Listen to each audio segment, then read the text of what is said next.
Welcome, everybody, to this Wazoku webinar. I am not Simon Hill. I am not the CEO of Wazoku. I am standing in for Simon. He's somewhere up above the air on the way to the UK, traveling from Sweden. So we wish him a very pleasant flight. I want to welcome the guest, which is Dr. Nadia Jekzembayeva. Welcome to this webinar. Thank you, Aidan. And we have people joining from Canada, Belgium, more Belgium, and other parts of the world. I am in the sunny Sardinia today, but I live in the US. Great to have you with us. And my name's Aidan McCullen, and we are co-founders of the Reinvention Summit. We'll tell you about that in a little while. But what we thought we'd do is tell you about what this concept of reinvention is. And I'm going to tee Nadia up with just a couple of slides I'm going to share with you guys. And with that, I'm going to tee Nadia up. So the easiest thing, the easiest way I find to describe this concept of reinvention is the beautiful metaphor and this mythical creature that is the phoenix, and the idea of a cyclical life cycle versus a linear one. Because when most of us think about our own careers, or if we think about a company's life cycle, we think of it as the arrow of time goes from left to right. But when you reframe that and think about it as a cycle, it means that you're never finished. There's no safe destination. You need to constantly be reinventing yourself. And the idea of the phoenix is that every 500 years, the phoenix, in order to earn the right to a new life cycle, has to willingly walk into the flames, burn itself up, and then from the ashes of what it used to be, gather what's still useful, burn off and discard what's no longer useful, and through that earns itself a new life cycle. The difficulty and the idea of this slide is, for most of you who are here, are the converted. Most people who are interested in this information are already converted, and it's really, really difficult. And I love the concept of a catalyst, and in sparking that change, in being that initial spark that ignites the change, the phoenix to burn itself up, it can be a dangerous place to be. And as you see here with this image of a match, it's difficult. You're meeting huge resistance. But in that transaction of the match hitting the piece of sand to spark itself, it's mixed with glass and everything, the actual catalyst disappears. And it's a very difficult thing, because many of you are catalysts and you don't get the credit for your work, but you're the ones that spark the change. And it's an unfortunate reality of what happens to many of us when we work in these change initiatives. A couple of things just to tee up Nadia here, who's going to share some of her research and describe to us what the difference between reinvention is and innovation, and some of the other elements of change. I just wanted to say that what has happened really for us is that we have lived through a period of an anomalous period in human existence. Since World War II, we've had a relative time of peace until recent years, since the pandemic. And what has happened is we have been prepared for a steady state environment. Companies have been prepared for that.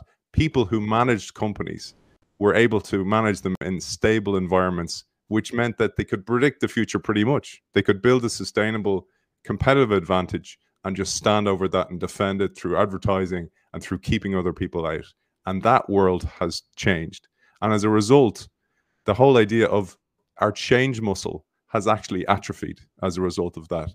Our mental muscle has changed as a result of that, because we haven't had struggle.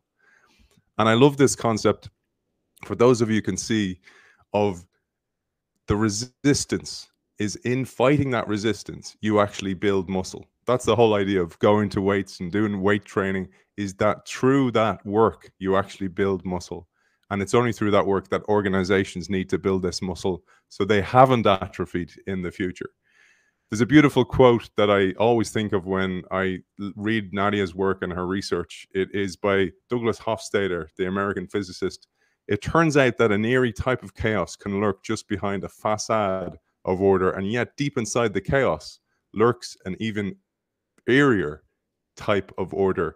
And I think one of the best people in the world to bring order to chaos and to understand order and chaos is my colleague and co-founder of the Reinvention Summit, Dr. Nadia Jekzembayeva. Over to you, Nadia.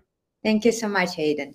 So to continue with this idea that there's something happening in the way business works or fails to work, and beyond business, societies, organizations, even families, there's an issue of fundamental shift. If we had a moment of relative stability and low volatility, that moment is really over. However, most of management strategy, innovation, marketing, operations, HR, and other frameworks, theories, tools have been developed in that relative era of stability. Peter Drucker, the father of modern management, his first book was 2 years after the end of the World War II. This is the birth of this idea that the essence of business is stability, stabilizing, controlling through budgets, through long-term planning, through command and control management, and many, many different tools. But what we see right now is something fundamentally changing. So my own interest before I had the chance to jump in as a mining executive and later as a business owner, as my long time profession of researcher, my own interest started with understanding the companies that are disappearing very fast, all the way to Enron in early 2000s and on and on and on. However, this isolated events, the big bangs when Kodaks of our world or Nokia of our world went down and disappeared, replaced with a normalcy, the kind of routine nature of companies not surviving anymore. If you look at this year, specifically this year, US is seeing the highest level of bankruptcies across every type and size of business. In the last 5 years, we have not seen that kind of levels of bankruptcies. And it's beyond business itself. Colleges are now closing at a pace of 1 college per week in the US. And similar numbers are seen in many, many other parts of the world. So the question is, what's the alternative than going bankrupt? What's the alternative than seeing a town disappear? What's an alternative of seeing a university going bankrupt or an individual amazing career being destroyed by disruption and changes we're seeing with a lot of AI work and so on right now? Well, it goes back to Aidan's question on what's the difference between innovation and reinvention. But first, some sobering statistics. How normal it is for business to disappear? Well, most have not survived the last 25 years. Since 2000, we lost about 52% of Fortune 500 companies. And it's predicted that we will lose about 50% of Standard & Poor's 500 by 2027. They will be off the list. And companies that reach the peak were able to stay at that peak for at least 5 years. That was 77% of all companies that reached the top industry positions remained in those positions for at least 5 years in the past, milking that cash cow, preserving that competitive edge. Right now, it's less than 44% and falling sharply. And similarly, we see those trends at the human level. Every year, Gallup is doing a wonderful research on the state of the global workforce, all the people around the world. And we are looking for 2024, 23%, about a quarter of employees are doing well. They're thriving, they're engaged, they're excited, moved by the mission, love their work. 62% of employees are quiet quitting, meaning that they come to work as a check mark, as a way to pay the bills. They try to do minimum, they try to stay under the radar, they are disengaged. But even more sobering for me, this year, 15% of employees globally are loud quitting. What is loud quitting? Loud quitting is active effort to sabotage my boss and my company. 15% of global workforce, that's over 500 million people on planet Earth. Why? Because this is a conscious, thoughtful, deliberate effort to restore justice, perceive justice in the face of so many. And meaningful work that delivers results, businesses that are creating meaningful, productive environments is at the essence of the sabotage numbers. Innovation is right at the center of it, but innovation is not enough. In our research, we discovered that there's at least 9 different types of organizational renewal that should be actively present in any company's portfolio. And you can think of them in the dimension of reinvention scope and reinvention intensity. So horizontally, you're seeing reinvention scope. Are you reinventing the entire system, just a part of a system, subsystem, or the entire ecosystem? So for example, if you are an auto parts or car company, the entire system is the car itself. So reinventing the entire essence. Is it a combustion engine or hydrogen or electric or hybrid? Are you reinventing just the subsystem, let's say only the transmission or only the software? Or are you renewing the entire ecosystem, including suppliers, customers, roads, charging stations, government regulations, and so on? That's the scope. Reinvention intensity goes from incremental to intermediate to radical, and all of them are a wonderful, diversified portfolio, a cocktail of effort. Innovation is there, crucial, essential, necessary, but it's not enough. Just as we need radical innovation at certain stages in the S-curve that Aidan will cover in a second, we also need in other stages of an S-curve more of incremental type of continuous improvements, small changes, evolutions less than revolutions.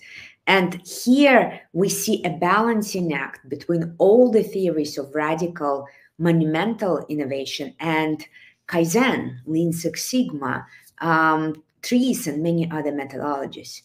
What's important here, this is not a static picture. In a typical thriving high level of life in a system company, we see a mix that is renewed at least every 3 months, where this portfolio is reviewed in a 3-month sprint, and some things get off the basket, out of the basket, and some things are added again. But it's incredibly important that we create a dynamic, diversified, and continuously renewed portfolio canvas. Aidan, I'll send it back to you.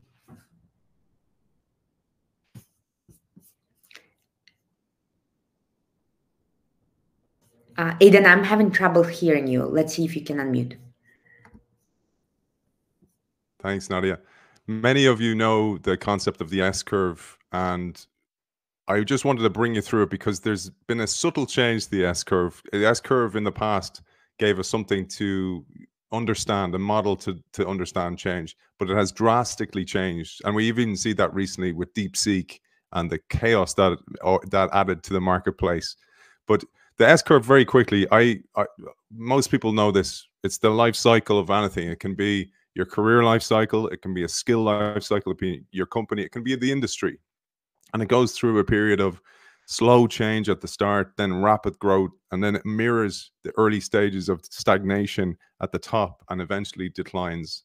And it has to be updated today because the S-curve suggested that innovation or reinvention was an event, that it could be managed in an isolated moment as you got to the top of the S-curve. But today, we're seeing this constant idea of this permanent reinvention mindset, this idea of continually reinventing yourself. Because as soon as you're on the way to the top of that curve, you're already in trouble if you're not building capabilities to carry a new strategy in the future. This is known as strategic fitness, being able to have the capabilities in order to execute a strategy. So just quickly, if you look at the life cycle of a company, it usually goes through this phase. Some of you maybe work for startups. And even if you work for a legacy organization, it once began as a startup. But like that change muscle I talked about, it atrophies. So you go through this development phase, trying to find a product, trying to find a product market fit, trying to educate your customers about your new product. Then you go through introductory phase where you bring your MVP, your minimal viable product, into the marketplace, introduce it to people. If you find a gap in the market that's successful, you go through this growth phase, and then you go to maturity phase, phase 4, where you're a line item in a spreadsheet, where you're predictable, reliable revenue. And what most companies have done in the past is defend that. They may grow by acquisition, they may grow by moving into new territories, but they're not reinventing. They're not building new muscle for that future. They may acquire it and in time atrophy that muscle once again, but ultimately they meet decline. So what do you do? The answer lies in phase 6 and now phase 7. Phase 6 is to jump to a new curve. And this means reinventing yourself ahead of the necessity to do so. If you do not do that, you will be in decline mode. Think about it. Your company is in trouble. Think about it in a career sense. You get let go or you're told you're being made redundant and you have not built a network. You have not built skills or capabilities that are relevant for the world that you're going into, because maybe, just maybe, you've rested on your laurels a little bit.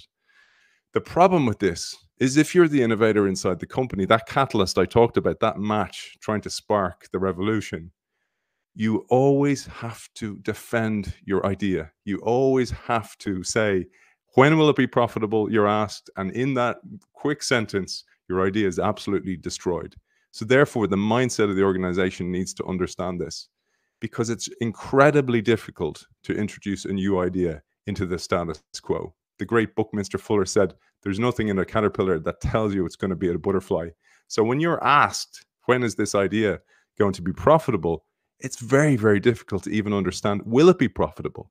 You need to be experimenting in permanence, little ideas, because if you look at the butterfly's evolution in reverse, it actually looks nothing like it lands out.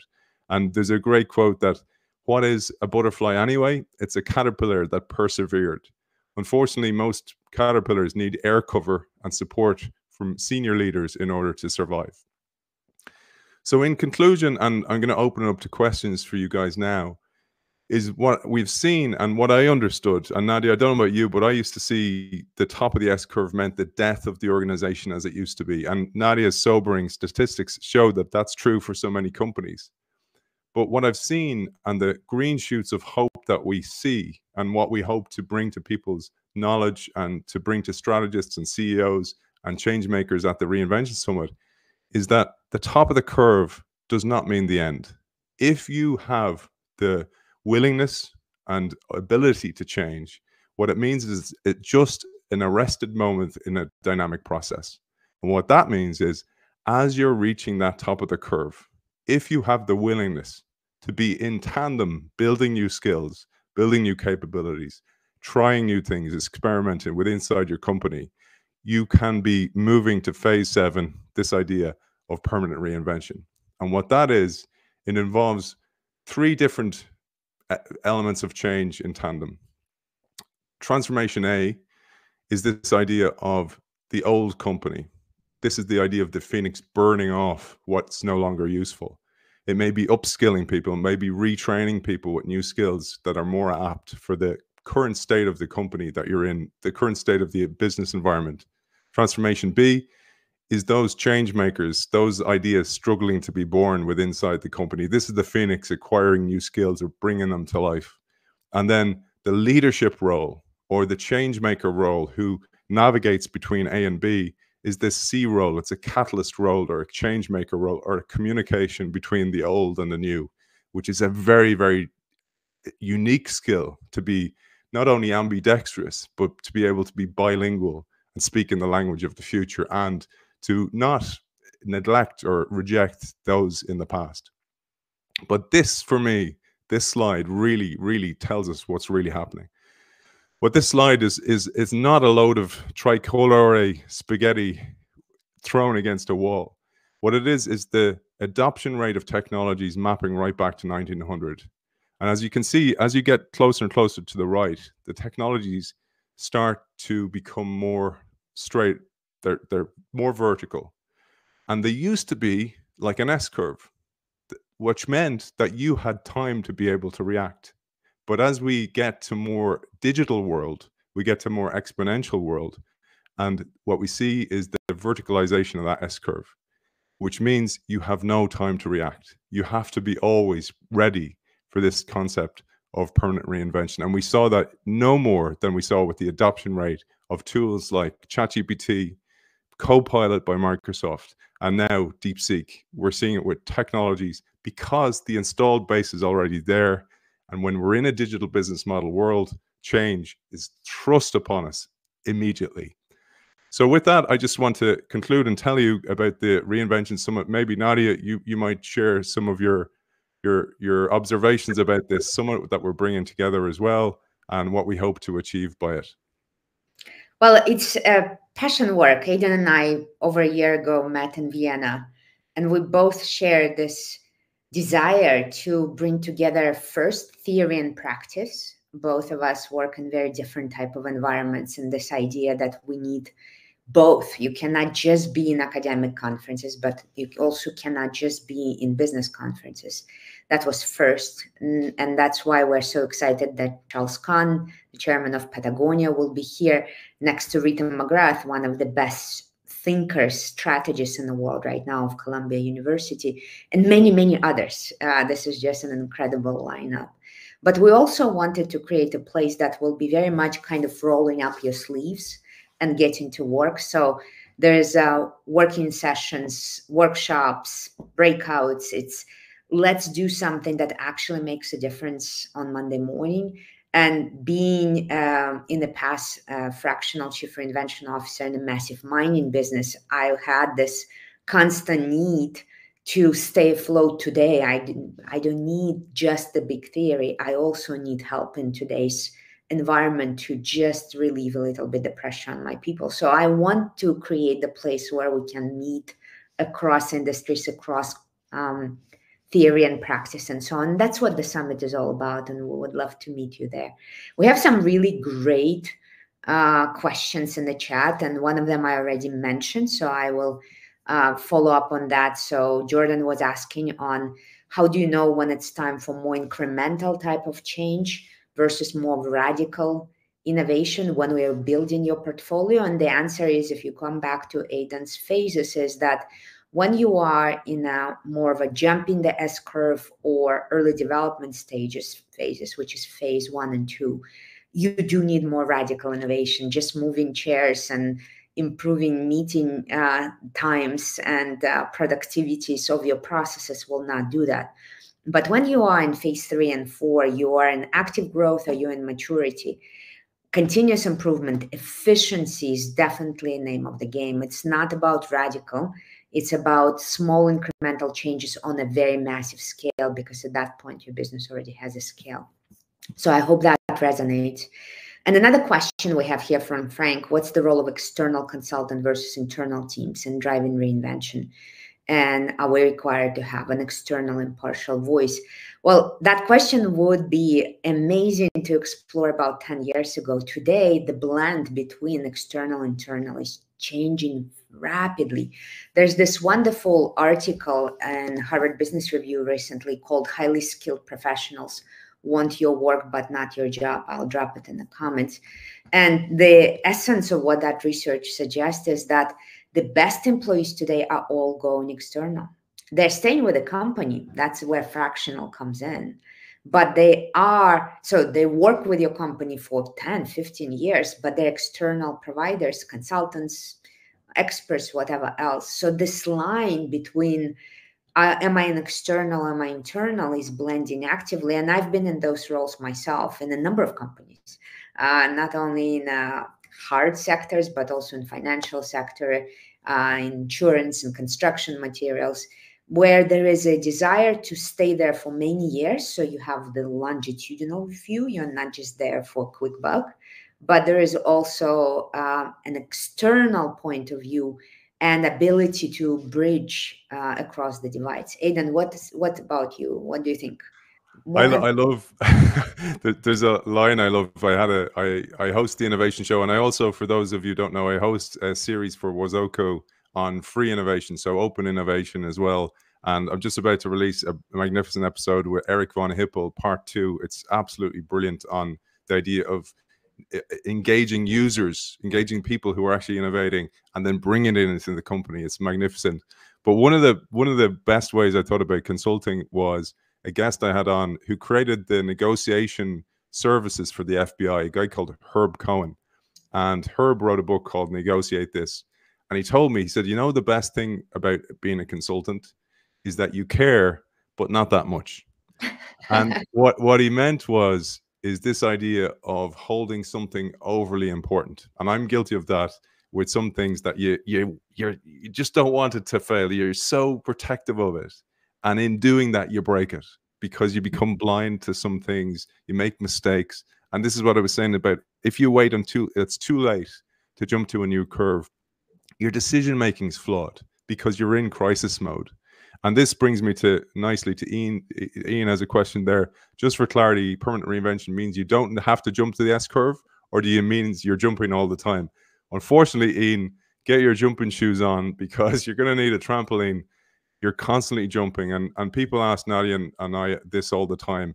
Do you not just get tired of this? And unfortunately, and really, I think today people are seeing that is the reality of it, because many people I know who were in what they thought were stable roles, they thought they were in jobs for life, or at least for the rest of their career, are finding it very, very tough. They're being made redundant. And the worst part is, even though they listen to this information and consume it all the time, they haven't put into place, they built capabilities, built networks, getting out of the office, starting to meet people and understand where change is happening and where some parts of the world, some industries are taking off, their nascent industries at the top of the curve. Because if you do that, then you can enjoy another life cycle just like the Phoenix. Let me add to that, Aidan. So, Ian, love that question. And we actually do research at Reinvention Academy every 2 years to see how often we need to jump on average. And on average, in the 20th century, the business model life cycle, so the S-curve of a business model, typically was about 75 years.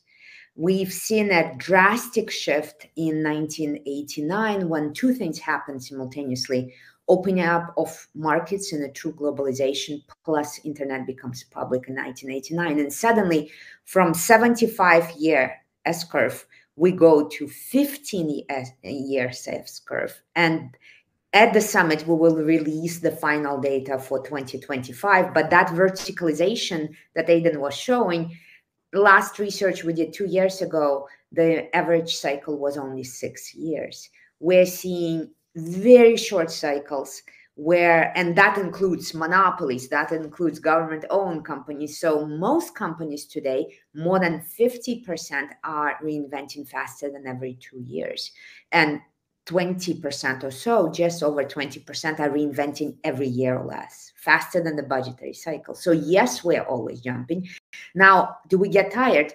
We get tired if we treat this as oh my God, I've never done this before, what do we do? And start from scratch every time. We don't build systems. We don't use updated tools. We don't change our frameworks. I recently worked with a company that said, Nadia, we heard you. We are doing our budget better. We reinvented our budget. And I asked, what did you reinvent? They said, we now do it in 3 weeks instead of 2 months and 3 rounds. And I'm like, what, not 3 rounds? No, still 3 rounds, just in 2 weeks. Or 3 weeks. And I was like, so you haven't removed a single step. You're still creating a piece of paper that becomes irrelevant about 2 weeks into the new year, and you call it reinvention. Something got wrong. So this is a systemic issue. You get tired if you don't have a system, if you don't have capabilities, if you have not updated your tools, if you have not trained your people, and if you have not built your company, including production facilities. We now build modular production facilities that could be quickly reinvented into a different product, reoriented and repurposed. If you don't start with that assumption, then it's a daunting task.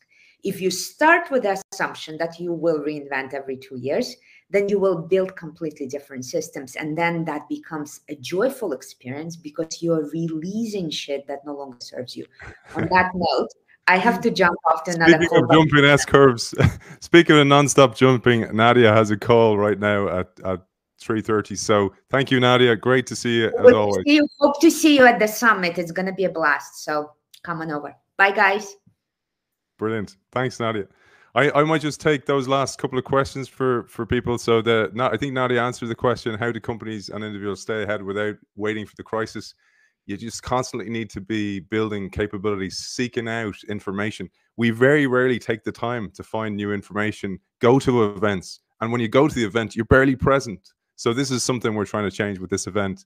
And then Pablo, I see your question there. I think what you're talking about is how important is the team. And it's vitally important to have a company that allows you go through a period of regrowth. So when you learn a new skill, of course you're going to be terrible at that skill. And if you're terrible at that skill, you're going to look foolish at the start. And most people don't want to look foolish, particularly if they're in an organization where they were up at the higher echelons, the higher up the top of the ladder in the company. And now they're learning new skills. We saw this with digital, for example. Now we're seeing it with AI as people have to learn these new skills, and they don't like taking a step back to take a step forward. So it's vitally important that companies allow people to go through that period of regrowth, that period of vulnerability at the start as well. And then last one, think what happened with DeepSeek. Now the business model's life cycle are shorter and shorter, exactly to the point of the verticalization of the S-curve. Another concept is the distribution curve, which was made popular by Everett Rogers, where you would have this bell curve opportunity to react to some type of technology. But what that's happened is it's compressing. And a friend of mine and a guy I've had on the show, Paul Nunes, he calls it now a shark fin, that it's compressed and it's almost immediate, that you can have an advantage and just as quickly it can be gone. So that's the world we're living in. And this is a huge opportunity for those people who are willing to be agile, be open to change, and build new capability before it becomes necessary. So I think with that, if anybody's interested in finding out more about the summit, I know the Wazuka crew have information on it. You're also very free to reach out to me or Nadia, and you can find, there's a QR code there for those people who just want to scan and find the company website. There's a video there, there's information there. There's even a template of a PDF to convince your boss to let you buy a ticket on company dime. So you're very welcome, and it's been great joining you. From me and the Wazuka crew, and a safe flight to you, Simon Hill. We'll see you very soon.